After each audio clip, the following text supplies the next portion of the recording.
in this session. I also have done some broadcast work with the BBC in a bid to really grow the field, because I think while there's great currency, particularly in the West, for historical and classical South Asian art, there is less engagement with modern and contemporary.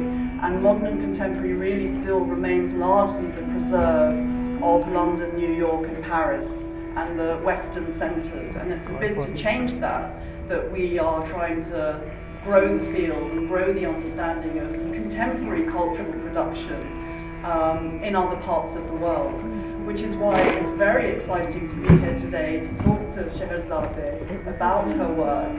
And as I perhaps need no introduction to this great ceramicist, but I think I'll just launch into my questions. Yes. Ceramics is perhaps an unusual medium, not for this region historically, but today there aren't many ceramicists. So why did you choose it? As my statement says, clay chose me. I didn't choose it. Clay chose me so it could dance in my hands. And my next line is, and this process taught me everything that was important to do in life. So truly, I didn't know the world of ceramics or clay. I had gone into the design department, and I chose ceramics because there was no one there. And I thought I better do something that no one has done. So, and I was the only student, and I went to a factory and I learned all the techniques there so that I could at least talk sensibly about it. And our department in the early 70s at NCA wasn't really very developed. It's much better now. So yeah, I've been very lucky because I chose a medium I knew nothing about. And then it started. I mean, I would have gone to textiles because this is what I wanted. But then clay already. But you don't strike me as someone who makes the obvious choice. Thank you. And of course, clay has a very important resonance in this region because of the Indus Valley.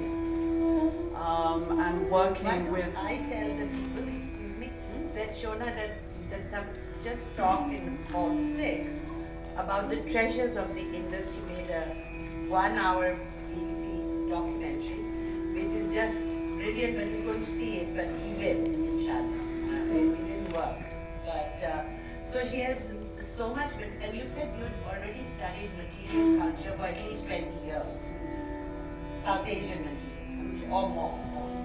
South Asian, yes. Yes, South Asian. Yeah. So really, I hope we can see that film. And alongside, I can say that we did this exhibition called Rediscovering Harappa. We sort of started a project called Inheriting Harappa to begin with, because we are not even claiming our inheritance. So I think that is how it all started. In 2014, I was asking the filmmaker, I think our exhibition was in the making. Do you think that your exhibition was a surprise to the public? Do you think the material was a surprise?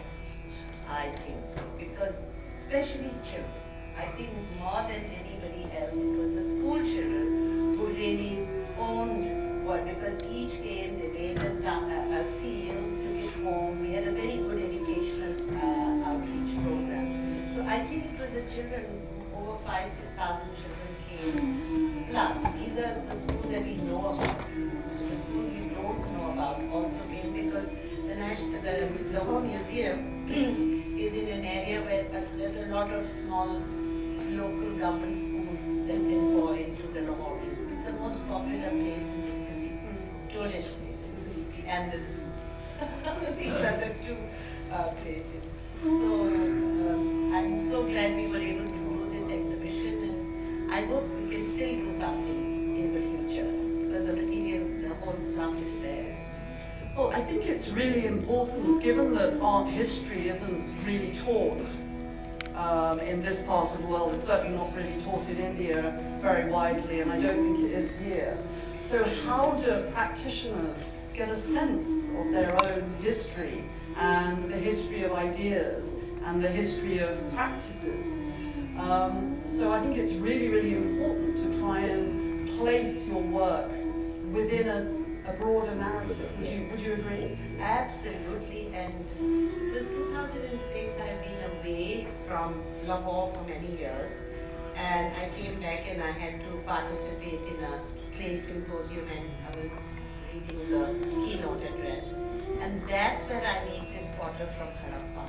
And when he shows me his albums, I realize that my work looks like his work. He used to make replicas with Mark Canoy, and he worked with Mark Canoy for 30 years, Nawaz Bhai. And then Nawaz Bhai just 2014 died.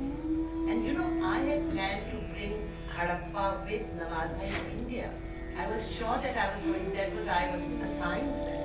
I still hope one day we can do it, but things are not always well between our countries. But really, Harappa is such a shared heritage. We need to be able to at least talk, especially with the archaeologists. They're not even communicating. No, and I think most of the advances and research that's taken place to do with the Indus Valley has sadly taken place by scholars outside of the region. Exactly.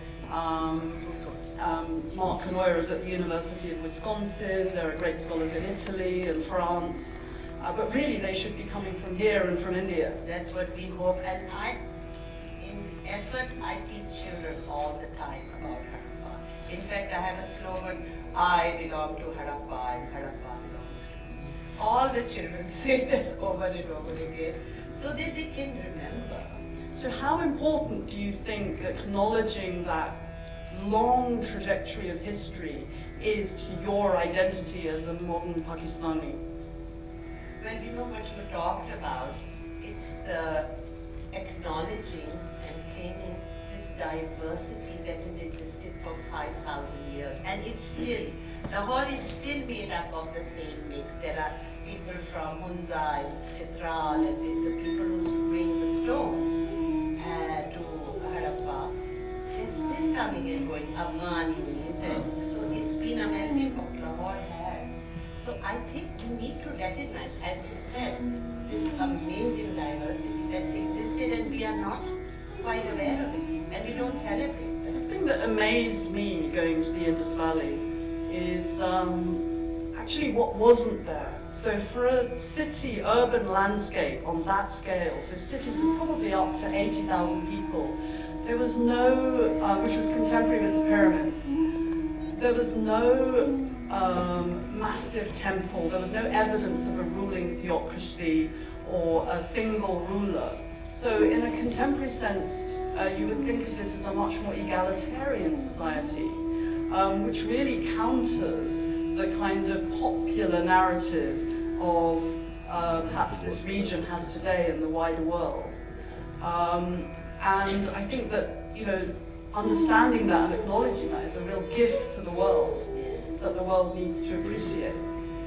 I hope so, because I keep saying it over and over again, and I know it's gone in, because I do teach 8 to 12-year-olds, and Harappa is a very, and I have a little hut in my garden, which has got all the iconography on the wall, the murals, and it's a small museum of Harappa pottery, so you might see images of it in this. So anyway, that's we had to talk about the Indus Valley. I can't not talk about it. It's a passion, and I will continue till I can get this further. I mean, it should.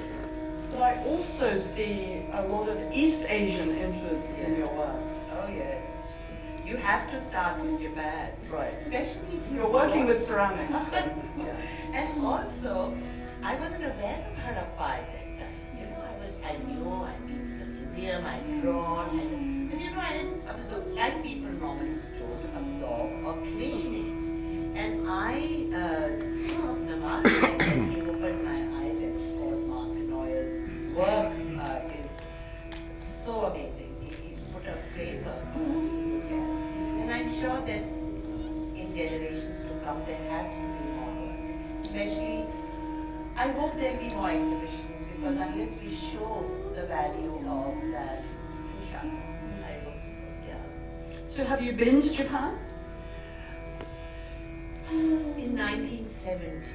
So that was, but I was already in college, so I was looking at, and also, you know, we must talk about the fact that we have Harappa and we have the early Mehergarh pottery, but it's not a craft that's, as you already know, that people often look at. It's sort of kamiyon ka kaam, you know, this is low. And women have never worked in clay. I mean, I know that women help potters, all the women of that unit help, children help, everybody helps. But the maker is always a man. And I was determined to put a woman on the wheel so that it can be now understood that yes, women also sit at home. Do you think that you make different work because you're a woman? Definitely. Definitely, because our teacher, who was at the head of the department, Mia Salahuddin, also made beautiful pots. But they were very masculine. I think my pots, one day somebody also asked, I think my pots are feminine. I don't make masculine. Well, there is something inherently feminine about the vessel. Exactly. Exactly. Yes, exactly. So I celebrate that. I have, in these few years that I have been teaching, it's amazing to go to a village and put a girl on the wheel and make her work, and they get so excited. And so they were accepting of that? Not 40 years ago, 45 years ago. I actually, some local potters came, they saw me working and they ran away. I don't know what that reaction was for. But anyway, I realized that they can't even see a woman or something. And all my work is made on the wheel. I don't do any hand building. So,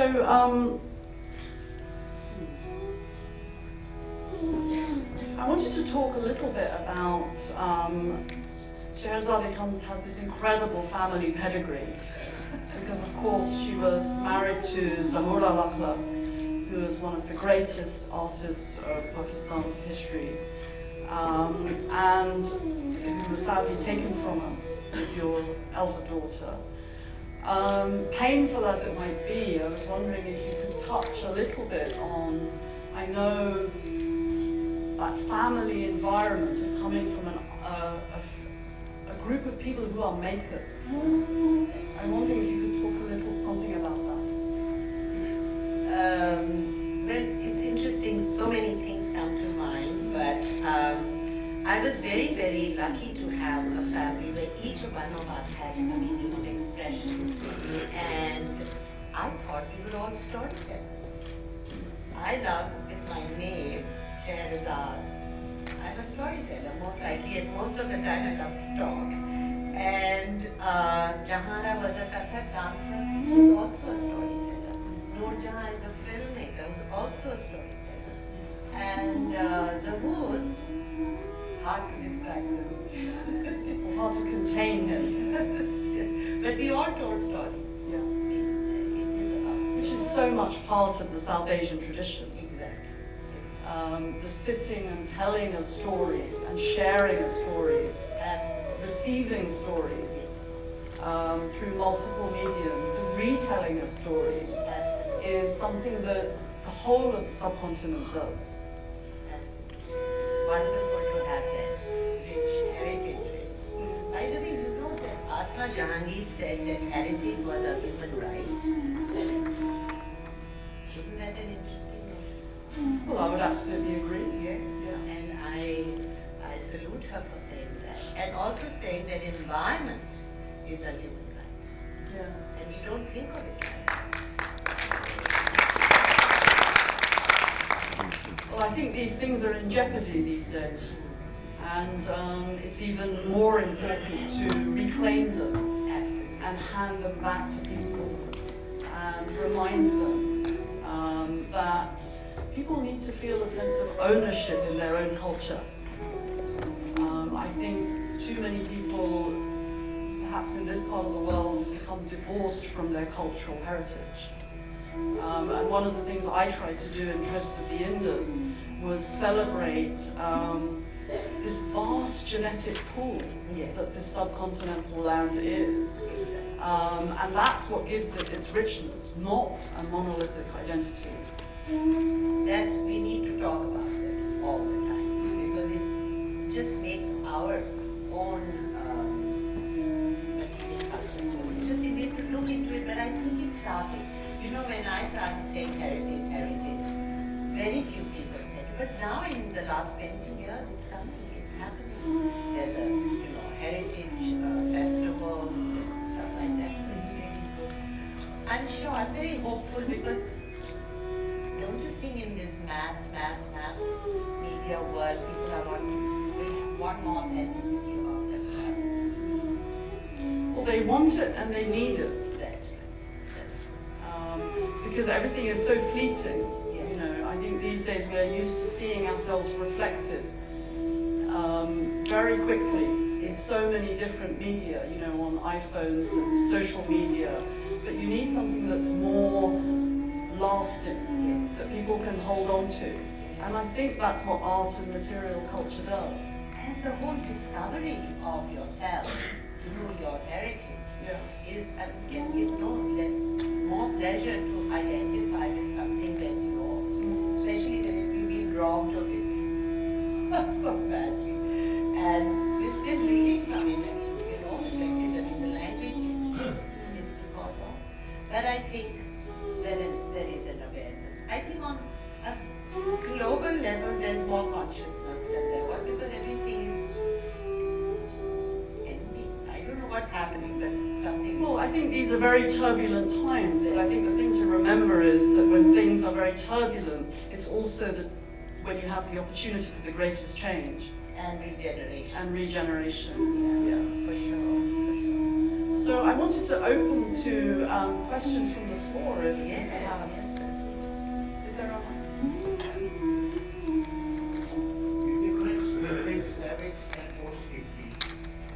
a ceramics is the broad term for everything to do with the field, the technology, including industrial ceramics, more and more and more. And you said pottery. And porcelain. Porcelain is a genre because of the clay that we use, and China, you cannot find any other clay but porcelain in China. So as a result, we know about porcelain through Chinese pottery, which are also 2,000 years, 3,000 years ago, and more, and more. Porcelain is very ancient in China. I also went to, this is porcelain, I went to China in order to use this material, and it's an amazing material. You can't find it anywhere else. So porcelain is a clay. It's a clay.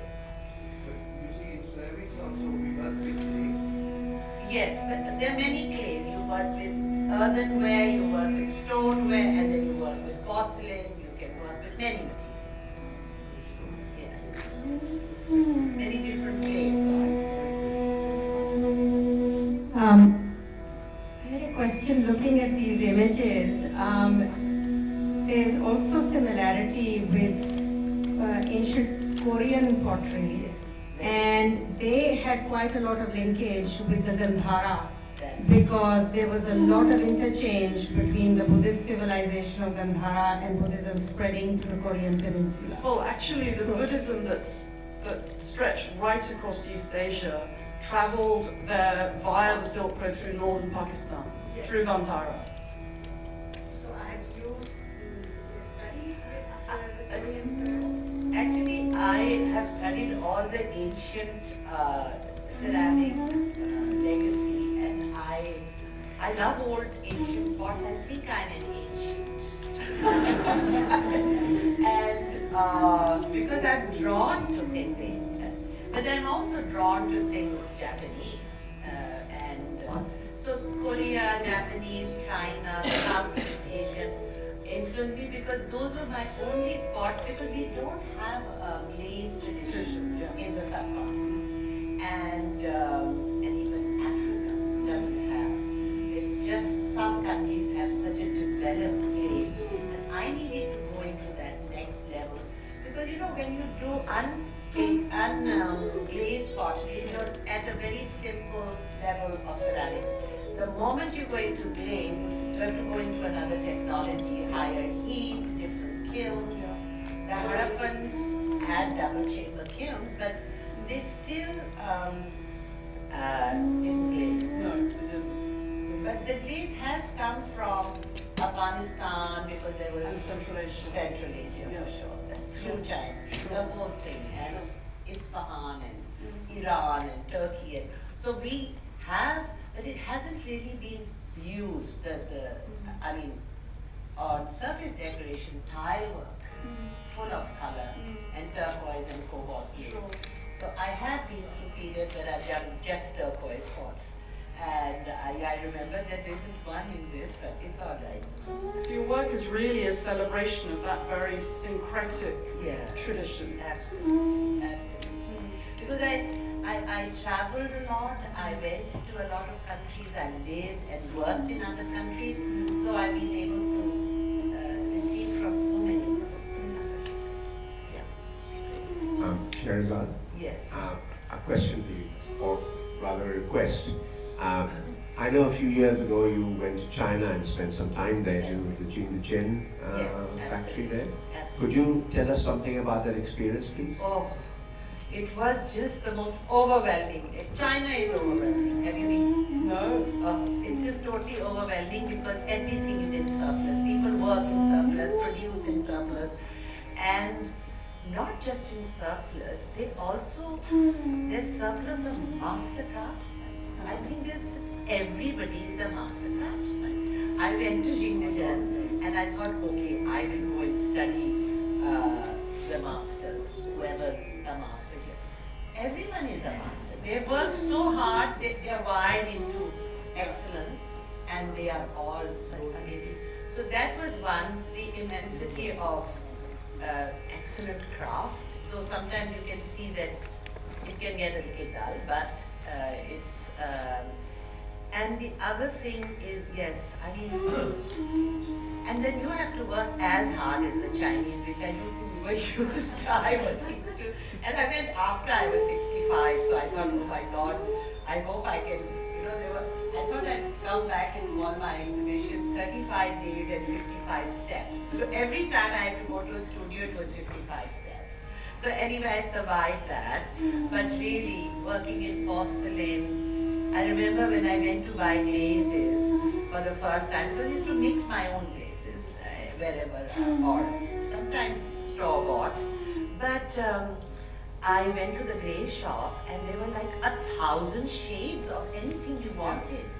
And I thought, how can I choose? And I just looked up at the sky and I said, okay, I will choose the color of the sky.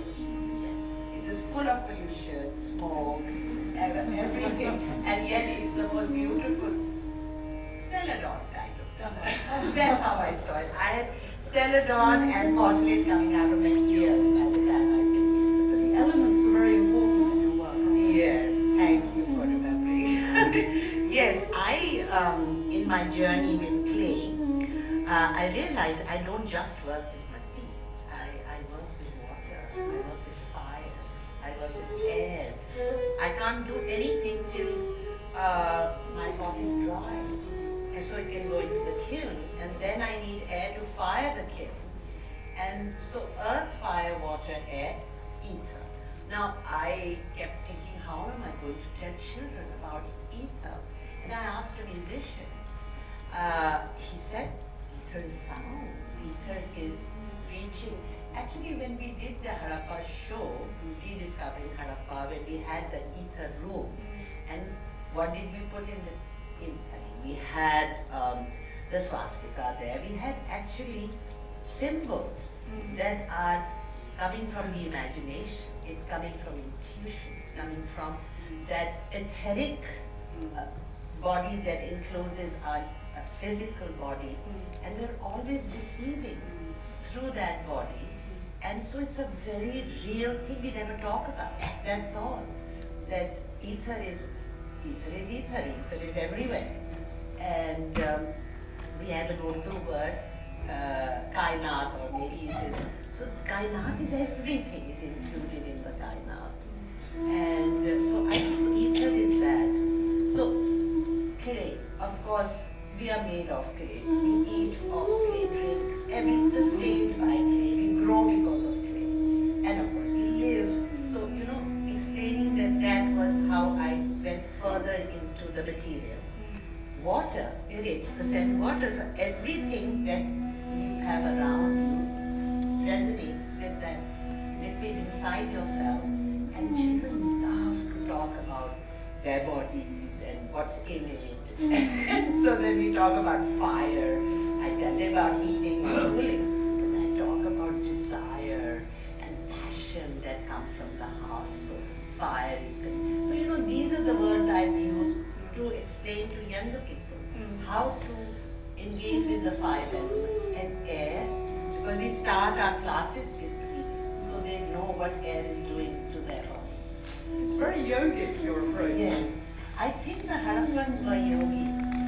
I'm pretty sure they were yogis because you have people sitting under trees. Well, you do have the image of the yogi Yes. on the Indus Valley seal. Absolutely. And in the little figurines, there are yogic positions also. You can see.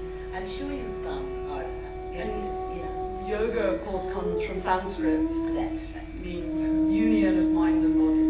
That's right. So I imagined the Harappans and their relationship to water. All these elements were sacred. I mean, water, Harappa was like the cleanest city ever because they were very conscious of purity. And if you, that's why they're drains. Well, they had a sewage system, they had indoor drainage systems. I mean, it was very, very sophisticated. Because water was going to take away anything that was, how would you say, like to clean it, to purify. Water would purify, so it was sacred. And then the Indus River, which gave everything to the Harappans. And they came sailing down from the north. So it was a very active place, and I want people to remember that. And It's very active and very outward looking. Yes. Of course, Indus Valley seals, the seals with which they traded, have been found as far afield as Babylon and China, Yes. ancient Mesopotamia, other parts of ancient Mesopotamia in Iraq.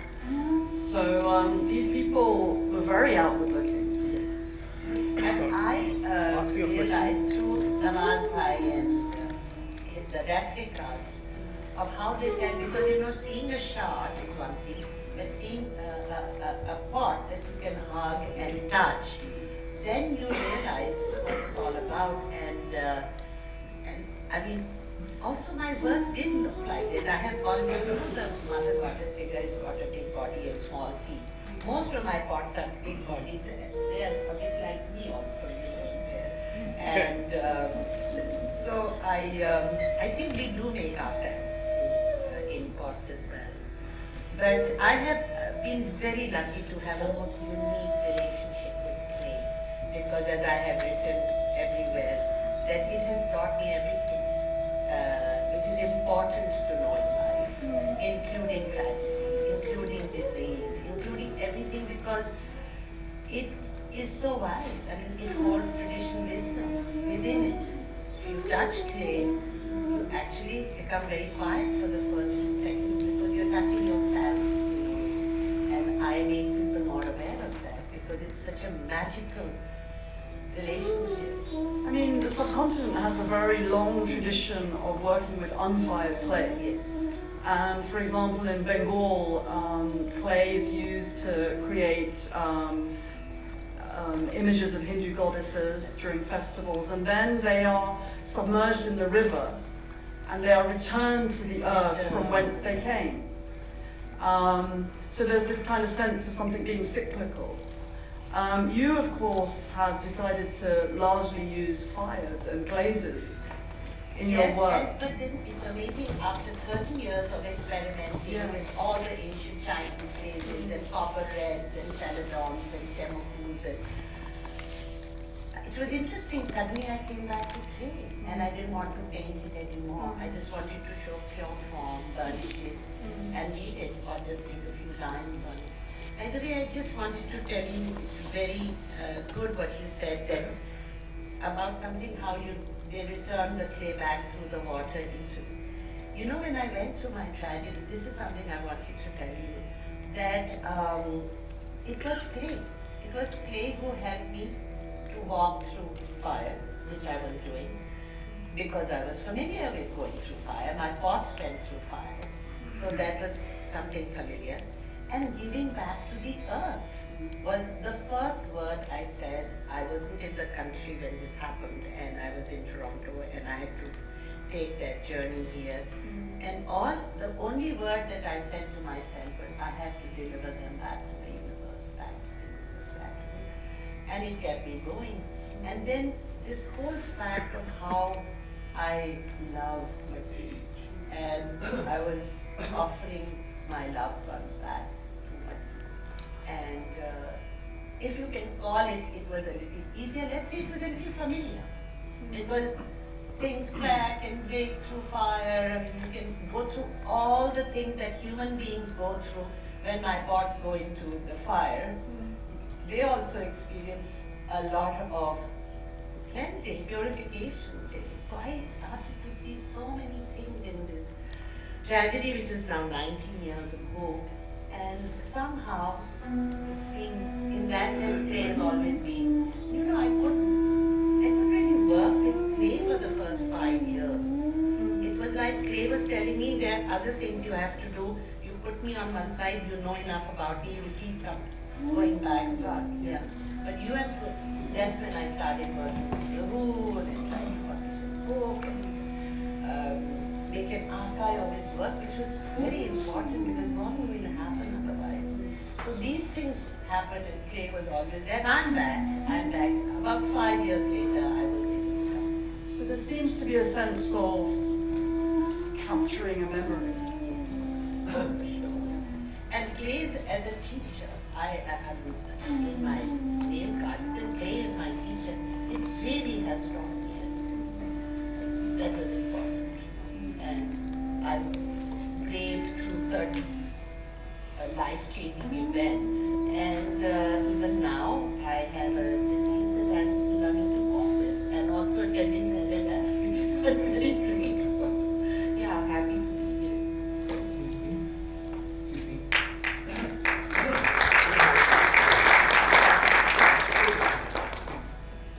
Hello? Excuse me. Could you please ask me a question? I'm right here. Asana, can you please tell us how this would be beneficial if the art that you are teaching would be implemented in our curriculum that to be taught to every student? Such a good point, because Aitchison, believe it or not, is going to start a department of ceramics in Aitchison, which is the first time a school has decided to have ceramics or pottery. And I know Mr. Thompson is very keen to keep it going. I hope that that will be the first time. Boys will be coming into it and girls somehow manage, and there are... How will it be beneficial for us? Oh, okay, it's such a big question. How will it be beneficial? I think if you touch clay, it benefits you, really, because all your 5 senses are awakened by the smell. You know, the sense that is related to earth is the sense of smell. Just like ether is connected to the ears, and it connects you to the universe and to the sound of the cosmos, or something like that. Yeah. And you said that in ancient Hindu, Yeah, I mean in Hinduism, the belief is that the first thing in the universe was sound. sound. It So was we have to start really seeing that this material touching is just one thing, but there is something beyond in all the feelings that you can have. So it would be beneficial to make you a sensitive human being who will be really grateful to the earth for giving us everything she does. You know, she feeds us. And Matti is like Kainat ki maa. Outside my studio is written Matti Kainat ki maa hai, which a great scholar gave me this line. So I am blown away that it is true. There's a whole element of ma in Matti. So it would be beneficial if ma is beneficial. Jeeta. Sheherezade, a part of my question and we missed from the other side, but coming up, you see your grandfather, mashallah, he put up fabulous legal public schools. Likewise, your mother put up a very well-known. You are also in the footsteps, but you are teaching the very young kids. So my question now is that for the continuity of the legacy and for maintenance of history, see, which is very important. I don't see anybody. What are your efforts, or what you foresee, or what you suggest to do this? So this needs to be continued, especially after the Yes. Thank you. Yes. Thank you so much, Avisa. I made a commitment. All children between 8 and 12, if I see one, I grab them and I get them to come to my studio. First the parents and then the children, because the moment I open my mouth and I can address, I love children and I can relate with them. They believe me actually. A 10-year-old can believe you immediately, especially if you can be a little theatrical. You have to be a little theatrical. And then they really believe you and they follow you, they imitate you. What else do you want? For them to feel what you are saying. Yes. मैं ये पूछना चाहूँगा कि आपका जो सारा सफ़र गुजरा है और मिट्टी और आग में से होते हुए जहाँ तक आप पहुँची हैं, तो इस मकाम पे पहुँच के जो एक आर्टिस्ट है वो अब इस वक्त आगे का रास्ता क्या नजर आता है आपको? बच्चे and what I call, yes, I wanted to tell you, my dream is to build tranquility gardens for children. Because I think children are just being rushed into pulled in every direction. The little center I have, which is called Jahara, it's under a tree, and we have to sit outside. I have to wait for the weather to be right, because we can't sit in Lahore all the time. But I'm telling you, I remember the most beautiful thing that a 7-year-old told me was, Papa, this feels like a worshipping place. I said, now I think I've accomplished something. So really, Allah ka shukar hai that we've had children come through Jahara, and really, this is my dream, Qasim.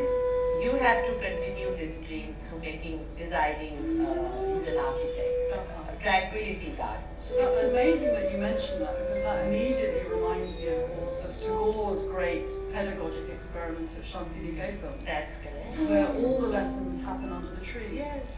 That was because it was my absolute dream when I was growing up. And so it is in that, and I see myself just following the God of Shantiniketan in our garden. So, and to bring them, and there are like 2 or 3 museums in the garden as well, so people can. It's an idea that's quite old, but I wanted to practice it here in Lahore. How much time and temperature do you need for proper glazing on the pot? Very good question.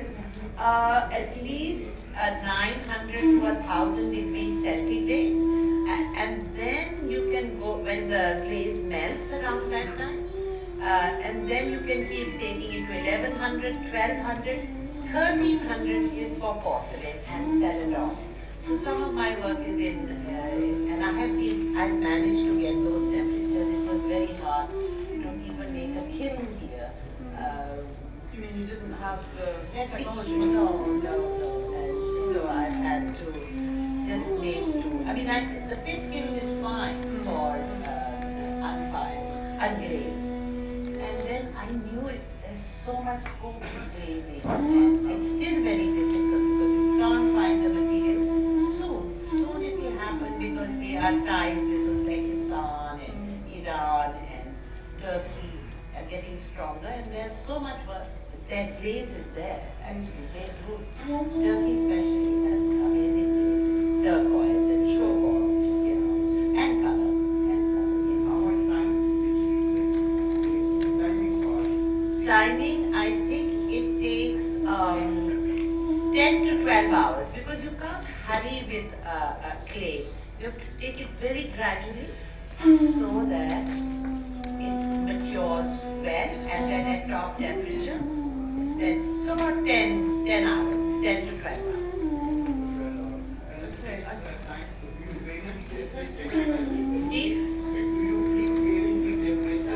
No, unless I reach a certain temperature, I have a pyrometer and I know what temperature I'm approximately at, and then you switch off. You don't vary the temperature. No, the glaze has to melt, and the effect that you want, you have to guess it. Please. Would you like a mic? No, I just one quick comment was to tie up the threads of what you said. The first thing in Hinduism was the sound. In the Islamic tradition, we are told that when God created man from earth, the element, he then breathed out a bit of his spirit, ether, and the spirit was then asked to enter the body, and the spirit said, why should I enter this inanimate form? And the body then opened its mouth and recited the Surah Yasin. And the spirit then said, any structure from which emanates such a beautiful sound must be a temple worth living in. And so then the spirit entered. So just kind of all the elements of the Islamic tradition.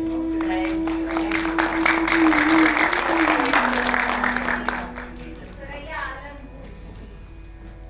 Can you take a mic like that? Does that mic move? Yeah, No. and this one, it doesn't have one.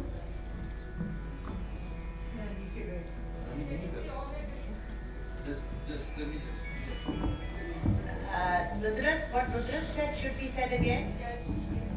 Yes. बाद में I think the time is short for नज़म पढ़ने. अच्छा ठीक है. My name is Shaban and I am Sheherezade, younger brother, maybe I look like that. And this is my mother, this is Raya Alam, and she's going to recite her favorite poem which she used to recite to all of us.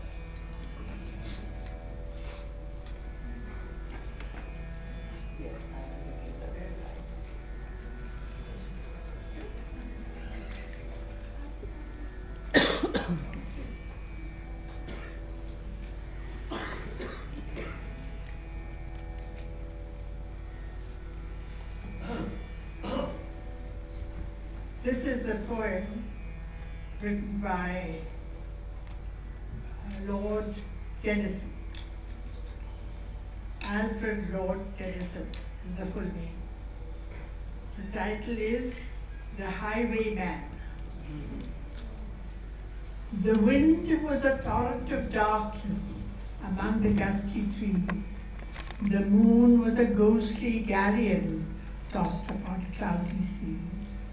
The road was a ribbon of moonlight over the purple moor, and the highwayman came riding. The highwayman came riding up to the old inn door.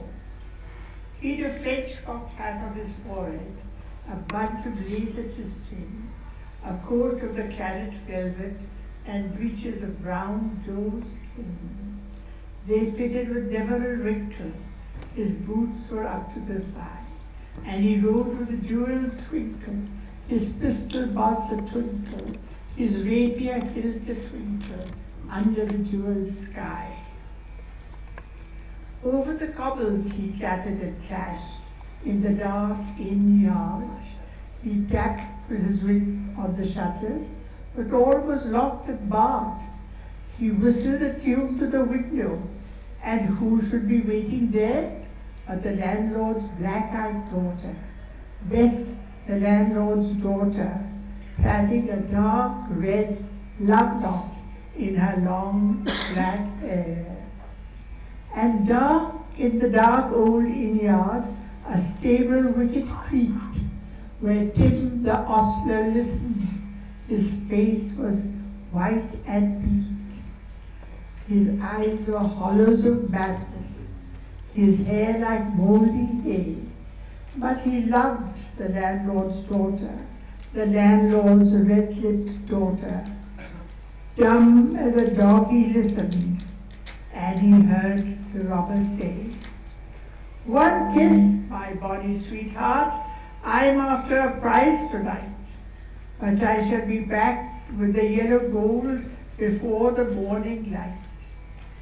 Yet, if they press me sharply and hurry me through the day, then look for me by moonlight, watch for me by moonlight.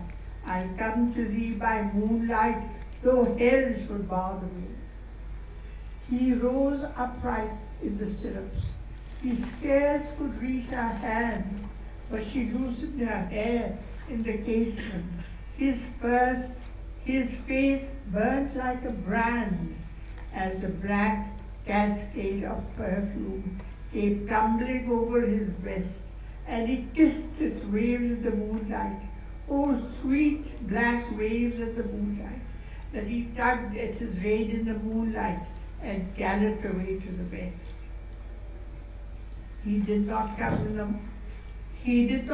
the dawning, he did not come at noon, and out of the tawny sunset, before the rise of the moon, when the road was a gypsy's ribbon, looping the purple moor, a red-coat troop came marching, marching, marching. King George's men came marching up to the old inn door. They said no word to the landlord. They drank his aid instead, but they gagged his daughter and bound her to the foot of her narrow bed. Two of them knelt at her casement with muskets at their side. There was death at every window, and hell at one dark window, for Bess could see through her casement the road that he would ride. They had tied her up to attention with many a sniggering jest. They had bound a musket beside her with the barrel beneath her breast. Now keep good watch, and they kissed her. She heard the doomed man say, look for me by moonlight, watch for me by moonlight. I'll come to thee by moonlight, though hell should bother me. She twisted her hands behind her, but all the knots held good. She wreathed her hands till her fingers were wet with sweat or blood. They stretched and streamed in the darkness, and the hours crawled by like years, till now, on the stroke of midnight, cold on the stroke of midnight, the tip of one finger touched it. The trigger at least was hers. The tip of one finger touched it. She strove no more for the rest. Up she stood, up to attention, with the barrel beneath her breast. She would not risk their hearing. She would not strive again, for the road lay bare in the moonlight, blank and bare in the moonlight, and the blood of her veins in the moonlight throbbed to her love's refrain. Trot, trot, trot, trot. Had they heard it? The horse hoofs ringing clear. Trot, trot, trot, trot in the distance. Were they deaf that they did not hear? Down the ribbon of moonlight, over the brow of the hill, the highwayman came riding, riding, riding. The red coats looked to their priming. She stood up straight and trot, trot in the frosty silence. Trot, trot in the echoing night. Nearer he came and nearer. Her face was like a light. Her eyes grew wide for a moment. She drew one last deep breath. Then her finger moved in the moonlight. Her musket shattered the moonlight, shattered her breast in the moonlight, and warmed him with her death. He turned. He spurred to the west. He did not know who stood, bowed with her head on the musket, drenched with her own red blood. Not till the dawn he heard it. His face grew grey to hear how Bess, the landlord's daughter, the landlord's black-eyed daughter, had watched for her love in the moonlight and died in the darkness then. Back he spurred like a madman, shrieking a curse to the sky. with the white road smoking behind him and his rapier brandished high. Blood red were his spurs at the golden moon. Wine red was his velvet coat when they shot him down on the highway, down like a dog on the highway. And he laid his blood on the highway with the bunch of lace of his throat. And still, of a winter's night, they say, when the wind is in the trees, when the moon is a ghostly galleon tossed upon cloudy seas, when the road is a ribbon of moonlight over the purple moor, a highwayman comes riding, riding, riding. A highwayman comes riding up to the old inn door. Over the cobbles, he stabs with his whip on the shutters. I think you missed it. He taps with his whip on the shutters, but all is locked and barred. He whistles a tune to the window. And who should be waiting there but the landlord's black-eyed daughter, Bess, the landlord's daughter, plaiting a dark red love knot into her long black hair.